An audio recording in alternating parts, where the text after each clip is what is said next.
So today we're going to walk you through the best practices when it comes to uploading images to your product listings. This is very helpful on the e-commerce marketplaces and also when you are building your products in the Valet Seller app. So to get started, I will walk you through a few image requirements. You will need to make sure that the files you upload are in JPEG, PNGs, or GIF. Other common images like WebP will not be accepted. And also you need to make sure that your image dimensions are at least 1000 by 1000 pixels and it has to be square. So for the main image of your product listing, you want to make sure that the image is on a pure white background. You can use Photoshop's Refine Edge tool to cut out the background and make sure it's placed on a white, pure white background, not gray, not off-white, and not placed against a wall.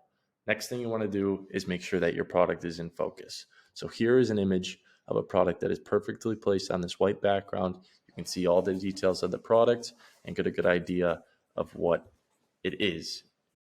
Here's an example of a photo that is not focused and it's blurry. The customer doesn't really get a good impression of the product when they look at it. This is the first picture that they will see when they go to your e-commerce listing, so you want to make sure you give them that good impression.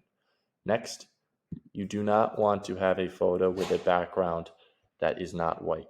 So here's a product that is very good for say, a lifestyle image, but the coffee beans in it being on a table is not good for the first image. You could use this in the second or third image placement of your listing, but don't do it as the first one.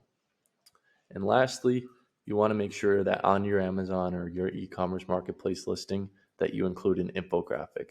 Here is a good image that describes the functionality of the product and shows it in real-time use.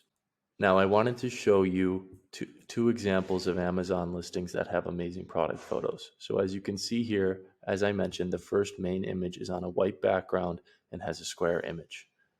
The lifestyle images are placed next, and they also have infographics and videos on the listing. You also want to make sure that you upload at least 7 product photos to your listing, as that will help you rank higher in the marketplace search engines. Now here's an example of a poor product listing. As you can see here, the light is hitting the packaging and affecting the way that it appears. There's creasing in the packaging and they only have one image.